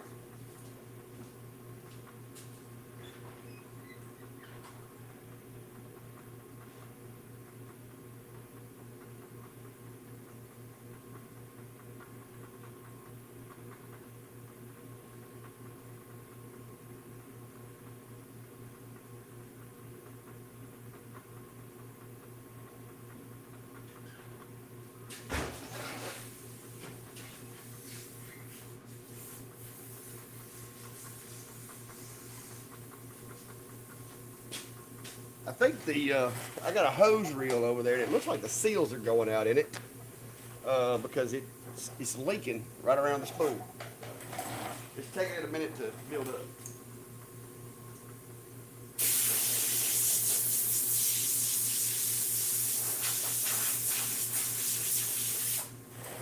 All right, so we'll let y'all see what I'm looking at. I got a little more yellowing through there than I want. Right in here, right through there, around the truck. So as much as I hate to take a chance on messing up the design, I do not want to leave that yellowing. So luckily we went with 400 grit. So we're gonna go over and I'm gonna touch this up. I don't know if you can see it, but it's just a little bit of yellowing on where the white should be. And I want that to pop a little more. So I'm gonna go hit it again. I'm gonna hang the air hose right here and I'll be right back.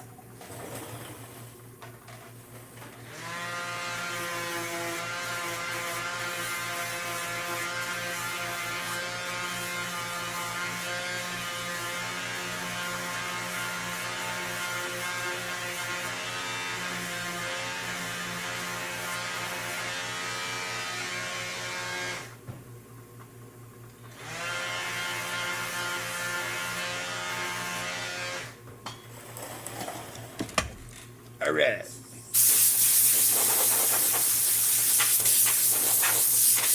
I don't know how it gets so dusty in here all the time.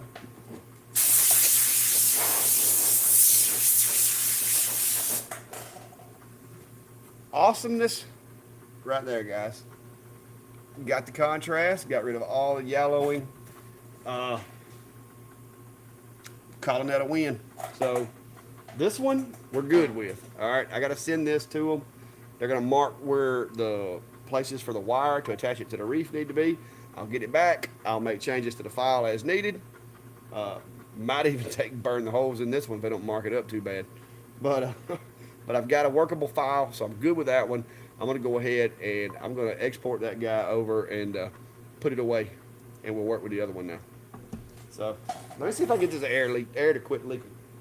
I may have to go by Tractor Supply and get me another roller tomorrow.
And I tried the old penetrating oil to try to make that rubber O-ring swell up, and it didn't work. So yeah, looks like I'm buying a new reel for my air hose tomorrow, because that thing's sitting over there just psst.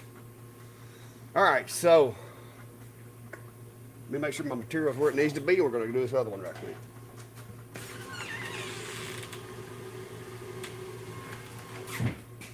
All right, material is where it needs to be. Make sure this is all grouped.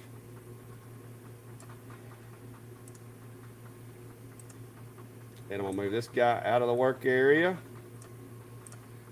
No need of homing the machine. I run a return to location, and if you look right here, the machine's in the top left corner of the work area. That's my park location, and so there's no need of me having to home it or anything like that. I will update the overlay so that I can make sure that I've got it in the usable area of my workspace, and I'm gonna send it. And you can see over here on the camera, we are off to the races. So now we wait again, guys. So, oh, and that air leak over there is gonna get on my nerves. I may have to unplug that, but I'm gonna need it in a little while. What we got? Do I engrave any dark woods like walnut? Yes, I do walnut. I do some mahogany. A lot of the hickory that I get around here, the heart is like really, really brown. Matter of fact, hang on, I'll show you something.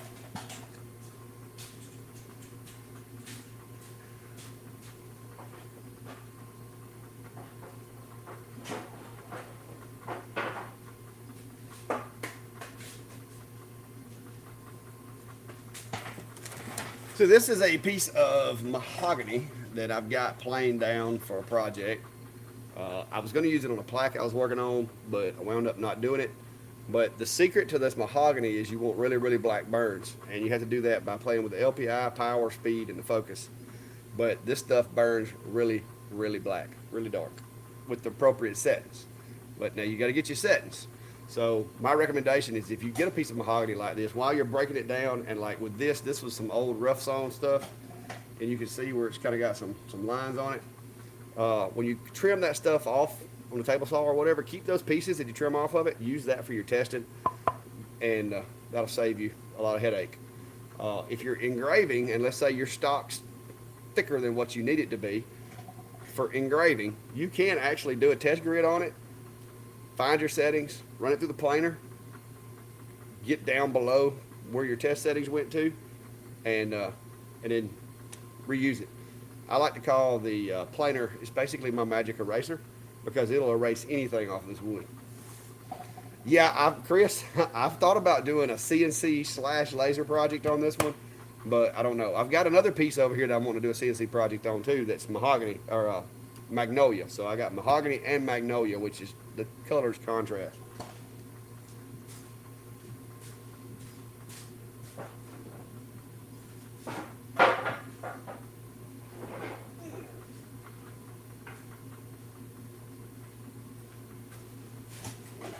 This is a piece of mahogany, and you will notice that this piece of mahogany is way wider than a 13-inch planer. I actually used a flattening bit on the 6050 and planed this thing down. And if you look real carefully, you can see where I never trimmed the machine. I did this with the 6050, but I got it close enough that I could run it on down with some, nice grit sandpaper. But you can feel just a little bit of offset where the bit, and if I knew what I know now, I could have also decreased the step over and got a lot smoother finish and not had near as big of ridges in there. But you learn as you go. But that thing is it's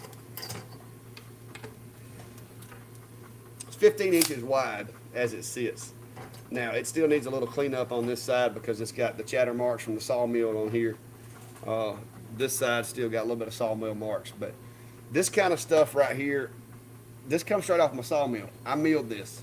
I dried it in my kiln, brought it in here, and until I got a big enough CNC, I couldn't flatten stuff like this. So I'm kind of ready to get back on the mill and cut some like 22-inch slabs. Maybe cut them 4 foot long, 8 foot long, and start flattening some slabs with the Shapeoko.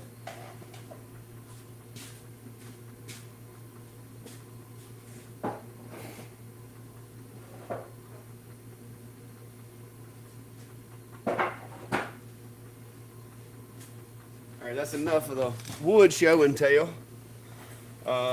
Pete, Debbie, I got lucky on that one. There was a guy that lives probably about 8 or 10 miles from where I'm at, and they were adding on to the house, building a bigger deck. And when they started, before they built the deck, they had a magnolia tree that was right up beside the side of the house, and it was Fluffy. What are you knocking down over there? Fluffy's throwing stuff at me, and it was the roots were growing under the house and all that, so they decided they were going to cut it down. And when they cut it down, just coincidentally, I had a friend of mine call me and say, "Hey, I know where there's a magnolia if you want it," and I went and got it so that they didn't have to. They were going to try to cut it up in small pieces and burn it, but I told them, "Don't burn it. Just leave it whole. I'll get there with a chainsaw. I'll cut it up. I'll get it out of your way." And so I went and got it, and I've still got a massive piece of it up there.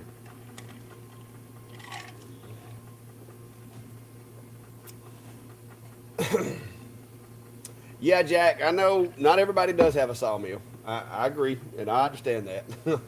I went to, I don't know if any of you guys remember, if you remember when they had a hurricane that hit Houston, Texas, and then it wasn't long after that, or maybe it was before it, but Houston got hit by a hurricane, and then Panama City, Florida got hit by a hurricane.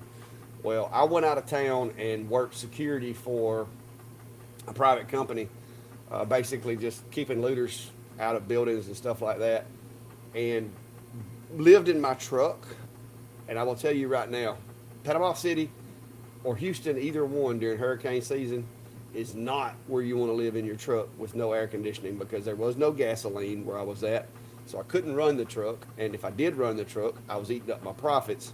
So I was sleeping in my truck for 2 weeks in Houston and about another 2 weeks in Panama City. And I made a little extra money because I took vacation from my day job, and that was the money that I used to buy the sawmill. So it wasn't like somebody just gave me the money. I literally lived in my truck for 2 weeks. I've actually got pictures of that when I was over there. See if I can find the Facebook page while we're waiting. And guys, it's cutting, it's burning, it's doing what it can. All right, perfection takes time. Cody, how are you, fella? We just playing around in Lightburn, making a file. Actually got one done. Cody, Cody, you got a bit that can do that? If you do, I need one for the Shapeoko.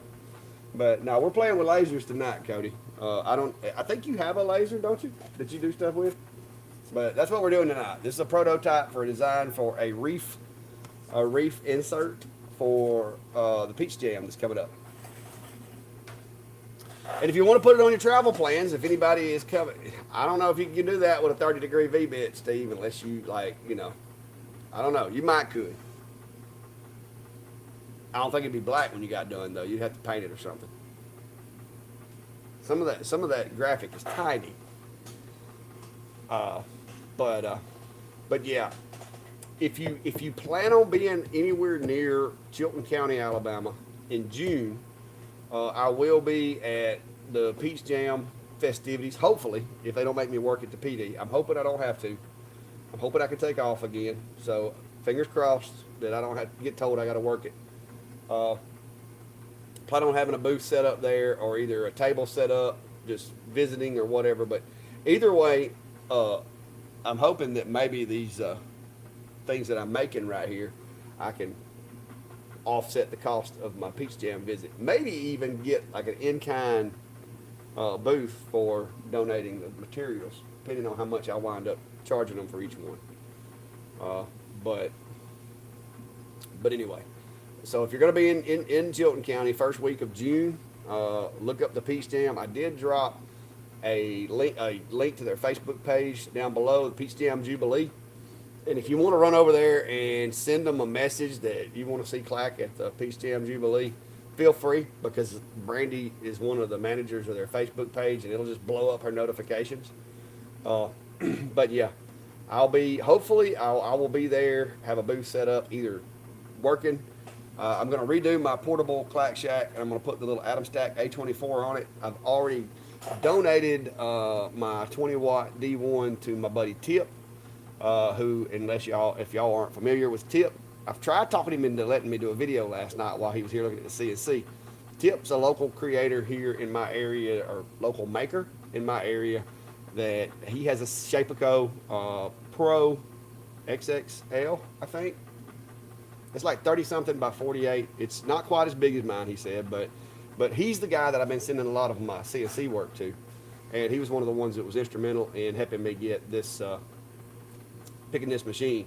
But Tip came over, and Tip is a retired Army veteran, and me and him worked together on some stuff, and we're working to do an event with a local, we've got a local like veterans, law enforcement, first responder. It's kind of a PTSD retreat that's in our area where guys that are struggling with PTSD or depression or whatever, prior military, prior service guys, can come and kind of hang out and ride horses and do crafts and make things and do woodworking and stuff like that. And the guy that started it is a retired undertaker for the military. And so we've been trying to partner with him and get some stuff going over there. But I donated that machine, the 20 watt that I had, to Tip yesterday because he's been running a 10 watt X tool since they came out with it. And like I said, Tip does help me out with jobs from time to time. So, but that's something we've been working on, and it's kind of a brainchild of ours, and something that me and Tip both agree we kind of need to get involved in and try to help with. As far as like the guys that have served and the guys that have beat the streets that are having issues with it, it's a real thing.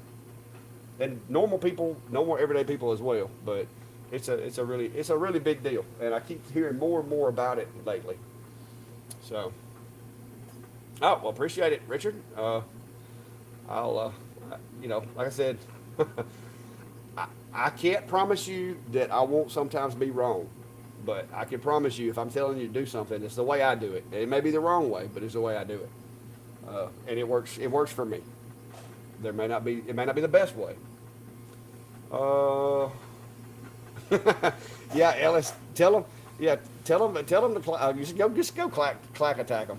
The Peace Jam Jubilee, but it's one of the biggest events that we have here in Chilton County. Last year there was 20,000 people there. I'm not sure who the entertainment's supposed to be this year. I think it's Chris something, and for some reason now my Facebook is Facebook down again, or is my Facebook down again? Well, apparently I can't get to Facebook, so I'm hoping my darn internet went out again, or went out completely. But yeah, if you go to their Facebook page, it can tell you who the performer is. Maybe it'll work on my phone, but I can't get Facebook to work on my computer. And I know, Facebook has been being a little hinky today. I don't know if any of y'all have noticed, but yeah, apparently Facebook is back on the fritz again. Maybe it's not affecting the live. I'm not seeing anybody commenting from Facebook, so it may be. But I know that different lasers have their job. They're a good fit for a complete beginner. Greg, I would say this is my thing. If the work area is sufficient for the projects that you imagine yourself building and making, then and the machine is in your budget, because I understand. When I started out with this, my wife had a fit when she found out I spent $800 on a laser. Her exact words were, "You spent $800 on a what?" So I understand that not everybody's going to run out and spend $1,200–1,300 on a laser. But if you can afford the MK2, if the work area is as big as what you require or what you need, then yes, it's a good machine. Mechanically, structurally, I mean, it's a good. I don't have anything bad to say about the MK2. Nothing bad at all. Now, if you're wanting to engrave boat paddles, it does have a pass-through, so you can do things up to. There's a little pass-through right here that you can actually take this plate off and access, but it only gives you about an inch or so before the lid will not close. So if if you were going to use the pass-through and the object was, say, 2 inches thick, you would need to disable the switch that's on the front of the door here, and you're probably going to have to take the back panel off of it to be able to shove it through there. So there are limitations with the machine. Now, the bottom does come out of it, and the module goes pretty low into the machine, so you could even like maybe jig it up off the table a little bit with some strips of material, and then put your material underneath it and engrave through the bottom of the machine. There's ways that you can do bigger things, but just know with an enclosed machine like this, there are going to be limitations. But I mean, yeah, if it's in your budget and the work area is what you desire and the speed and power is what you desire, then yeah, it's a decent machine. Chris Jansen? Okay.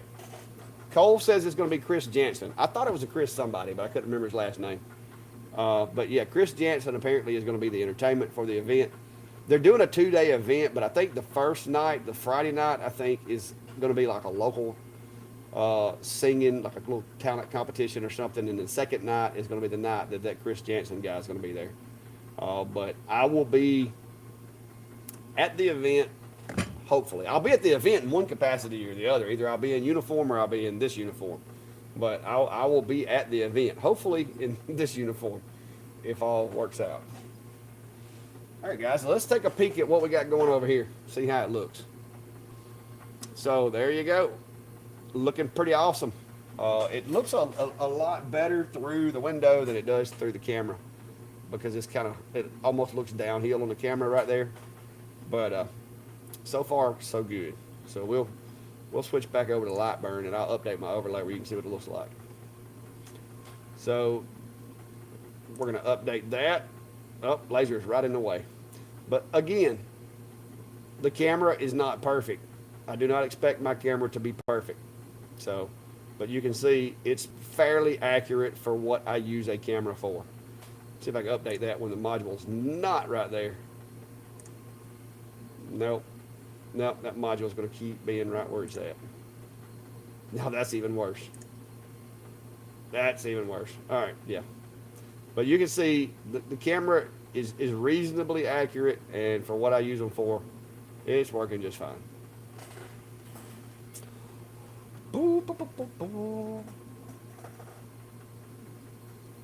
Switch from Facebook to YouTube like 5 minutes ago. Oh, watch. She's gonna. Let's see if she makes it. Don't look at her. If you look at her, she'll quit. She's gonna jump to that like second step from the top right there usually, or maybe she's gonna take a nap. Nope, it's nap time. Oh, did I mention that the Rolly makes a really good cat bed? The MK2. Cats love the thing. Every time I clean the shop, I have to get the cat hair off the top of it.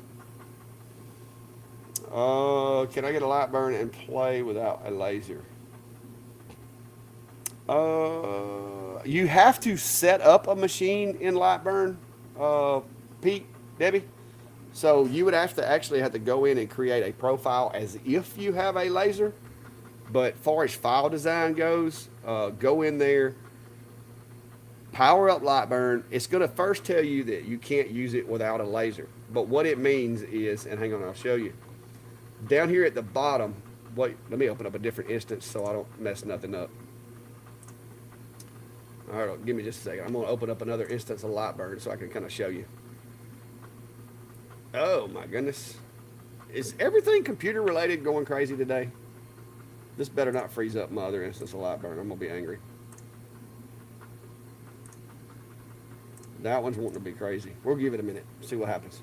But you're going to have to go down here to Devices. And when you click on that, you can go in here and just create one manually.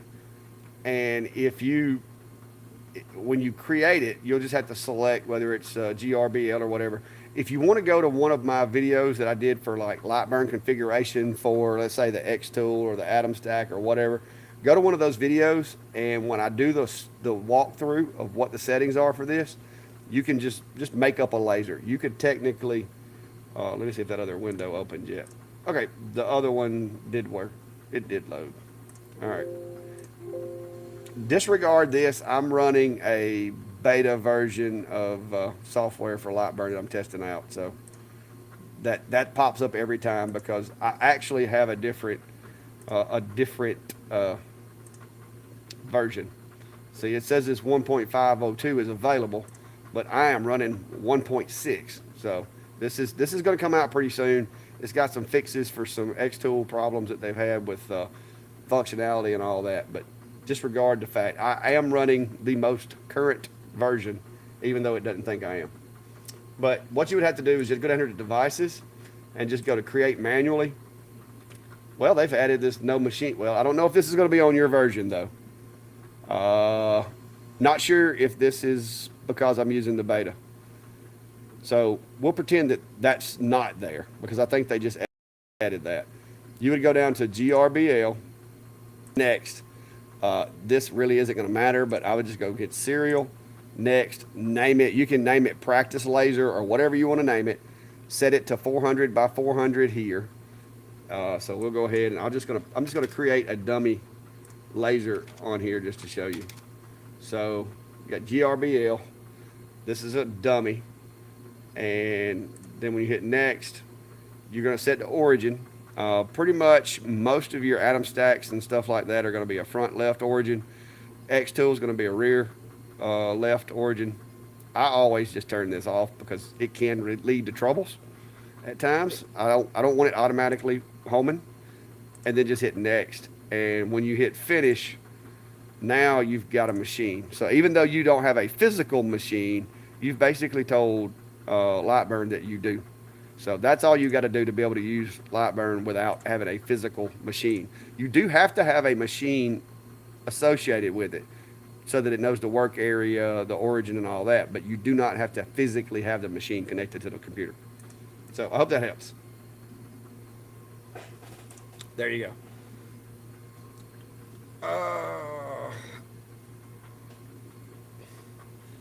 Hobo, I'm about 3/4 through the last video. If my live count would be up to 6. No, I'm not following. What's up, Hobo? How are you there? Okay, Hobo said they added that in 1.5. Like I said, I hadn't paid it any attention. I don't guess I've added a machine since 1.5 came out. But yeah. But you can do it either way. You can use their little ghost thing, or you can just set you up an imaginary machine. Or if you know what machine you're using, go find out what the settings are for that machine, and go ahead and create a profile for that particular machine. So if you know you're getting a X40, then go to a video where somebody's setting up an X40, or go to their website, look at the how-to on what steps to use. Or you can even use somebody else's profile. Like I could technically email you or send you a machine profile, and you could just import that profile, and it would think that you had a machine. But I would probably design my machine to have the work area that you're expecting to get. That way you don't have to resize everything when it gets there. So let's see how it's coming.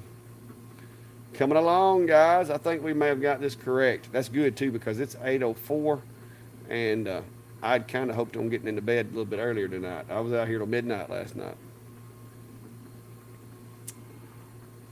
So anyway, that helps. But the design's over with as far as the designing process, guys. So if y'all got questions or whatever, throw them at me, because it looks like I nailed this other one as well. And for those of you just getting here, if you want to watch the replay, you can see how we took a logo that was full of images or drawings and vectorized everything and made this thing. And it looks awesome. So there you go. I think I'm gonna get a pass on these. I think this is gonna be good. I don't know where they want the holes, so I'm gonna send them with a Sharpie, like so. And I'm gonna be like, hey, show me where you want the wires, because I think there's gonna be a bow up here. So this actually may be good to put a wire here, maybe here, and then one here, because this is gonna go inside a reef that they're gonna be giving out or whatever. So.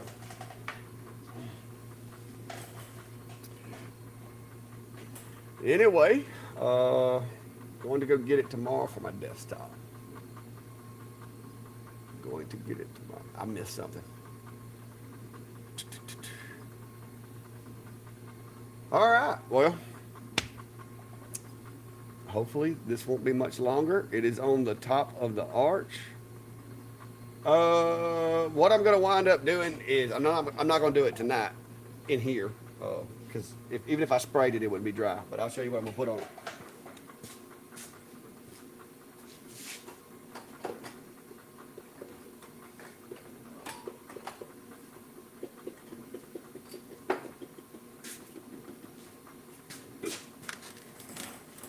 If y'all remember the other night or the other day, I went to my local hardware store, and as I'm walking to go get the electrical stuff that I needed or whatever it was I went after, I walked by a sale rack of Rust-Oleum 2X semi-gloss clear for $5 a can. So I bought as much of it as I could carry.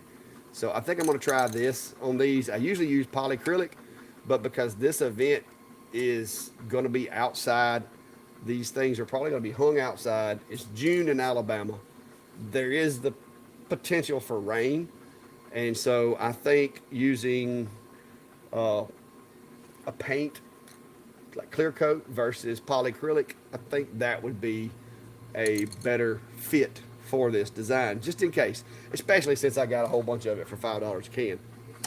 So that's what I plan on spraying them with, but I'm going to wait and do that tomorrow, and here's the reason. I have a light on the front of the clack shack here outside where I spray everything under the porch, and at night bugs fly around that light, and occasionally they fall.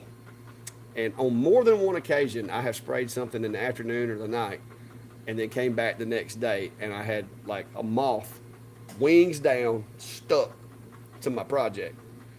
And by the time I found it, the paint had cured. And so now I've got this big moth with his wings are now part of my design. So I don't do that at night. After having that happen a few times, I decided, you know what? I'll just bring the stuff in the shack, let it finish drying inside. I'm not going to have a problem. But then what winds up happening is you come back the next morning and you find out that that laid down on top of your design while it was wet. And there's these little paw prints and cat hair adhered to your design. So I usually do my spraying during the day so I can set it in the sun. It dries faster.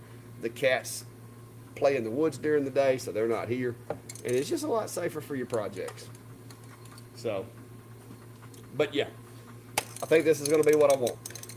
The 2X Ultra Matte works great. Yeah, this is all they had on the sale rack, so I grabbed it. But it is, it's not ultra gloss. It's like semi-gloss.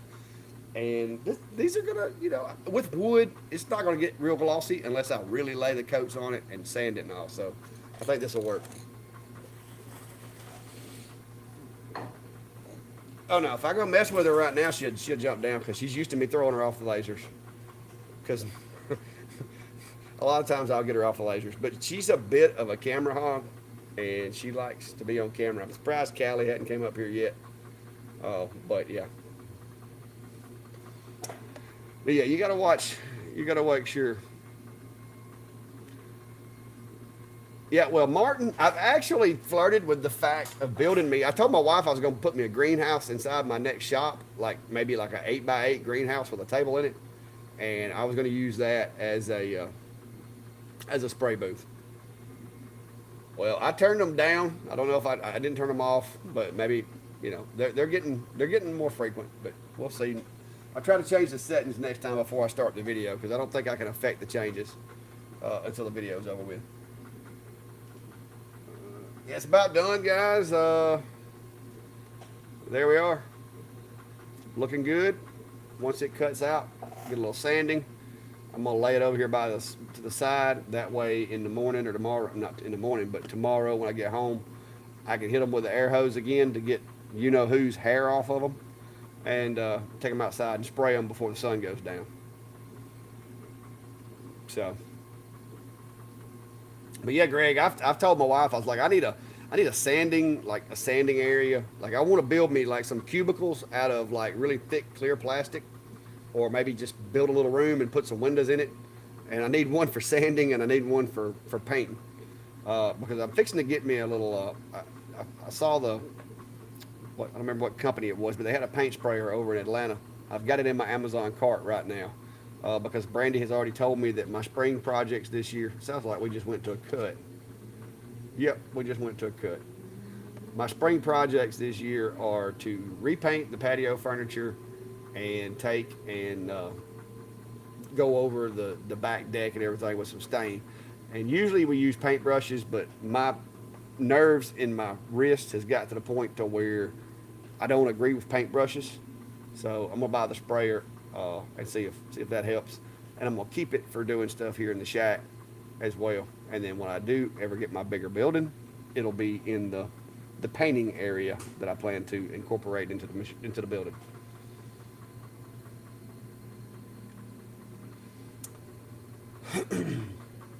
uh,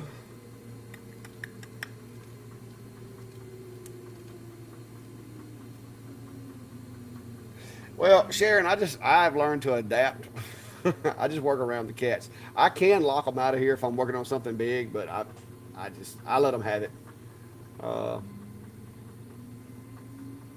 do, do, do.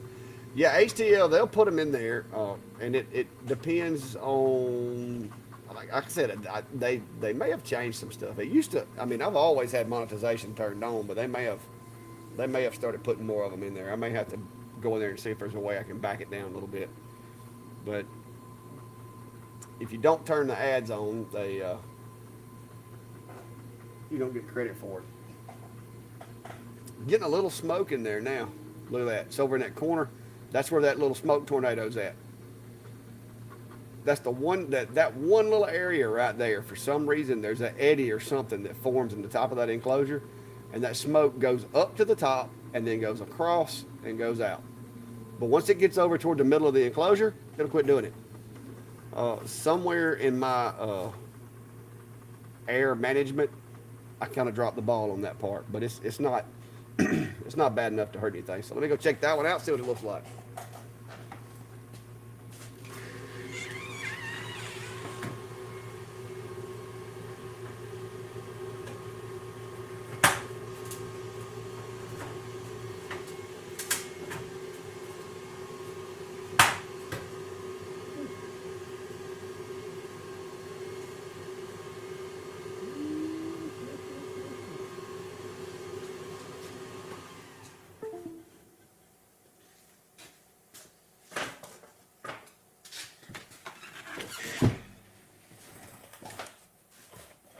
All right, I had an anomaly for some reason right here in this little corner. I guess maybe whoever made this plywood got a little happy with the glue right there, because that's the only spot that it had a problem with. But this is my prototype too, and it comes off easy enough with a nice little scrape of the razor. So that's what we look like pre-sanding. Got a little yellowing, not bad. So now I'm going to go sand, which Fluffy don't like the sander.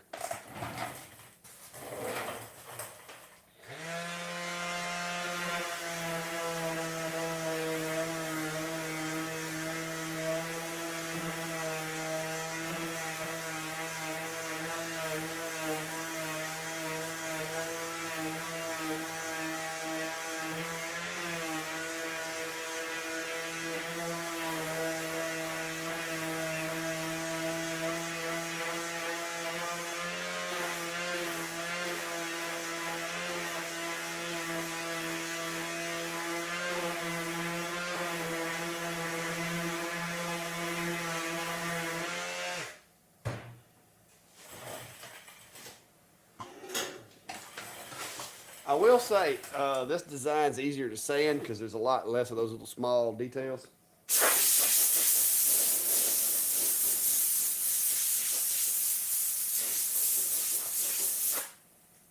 Make sure I didn't miss any. The cut did a lot better because my air compressor was on that time, so the cut doesn't have any burn.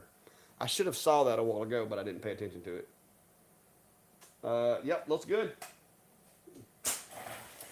All right, guys, there it is, all sanded up and ready to go. Look at that nice black burn. It's not brown, it's black. So there we go. But yeah, that one turned out really nice. I don't know which one they're going to pick. Brandy basically sent me both graphics because she knew that some of these some of these files are a little bit of a trouble. And so I took that upon myself to be like, okay, never mind. I'll just I'll do both of them and see which one turns out best. But I think that turned out pretty good. So I got two different prototypes. Like I said, it's still going to get some holes somewhere because this is a reef insert, and you can imagine there's going to be this big floral arrangement reef around it right through here, and then probably a bow that'll drape to one side or the other. So there may be some adjustments need to be made. They may want the graphic smaller, they may want it bigger, they may want the holes kind of spread out around it. I don't know yet. This was just to kind of give the florist something to look at, and then they can actually give me some input. You know, if they don't want to put a Sharpie mark, they can just take some little blue painter's tape and put me some marks where they want the holes. I'll measure it, transfer it into the file, and I've already got everything done except for those minor adjustments. So that was my goal tonight, was to get this done so they could go ahead and start getting these getting this outfitted the way they want it. And then I don't know how many I'm gonna be making. I think she said 10 or 20 or 30 maybe. I don't know, but I know it's more than a handful. So I'm looking at probably at least 10 of these. The sponsors for the event will be given one of these or somehow or another, and the level of their sponsorship is indicated by this name here. So that'd be cool. But there we go, and you can look at there's both of them. So I think they both turned out really nice. And I heard somebody ask about. I thought I saw a comment. Let me close. Wait a minute. Guys, I almost hit the X button on Lightburn. Hang on a minute. I need to be doing some saving. So let me save this file before we do anything here. That would have been terrible. Save as. All right, so I'm gonna go to my drive there where I keep my laser files. Then I have a customer images, Chamber of Commerce. Peach Jam 2024. There we go. So there we go. That's very critical. Always save your files. You don't want to not do that. What did I just get an alert from? My driveway.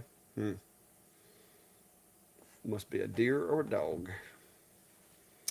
All right. Well, the file says it's saving, so I'm gonna give it a minute because Lightburn's being a little weird tonight. I don't know if it's the internet causing me problems or what. Pete, Debbie, that is the Atom Stack X40 Max. That's that machine right there. It's a 40 watt diode, and I'm running it on the 40 watt settings.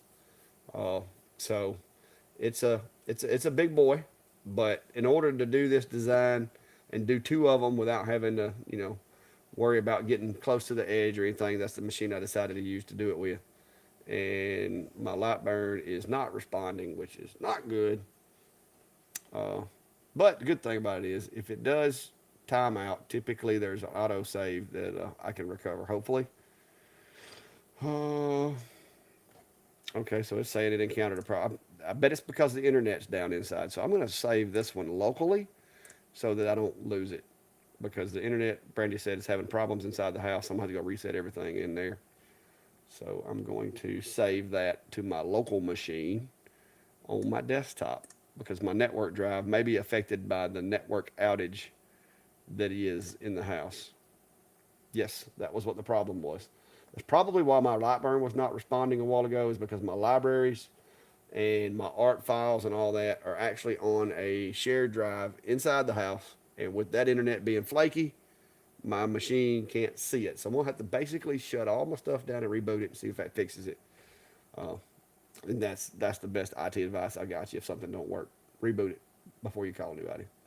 But anyway, guys, that was the designs for tonight. It worked. It was a success. I hope you picked up something. I am sitting on, I'm actually sitting on fiber, and I've got really good internet out here. But now the reason is the shack, I've got two separate networks. Got one that where the fiber comes into the house. I have my ISP's device, and out of it comes the line that feeds the shop, and I got another one that goes into the house, and those two lines are plugged into each other. I think what the problem is, I think my other router that's up top that manages the house network. I think it's getting a little flaky on me. But yeah, I have, so the router inside the house can hang up or whatever and cause some problems from time to time.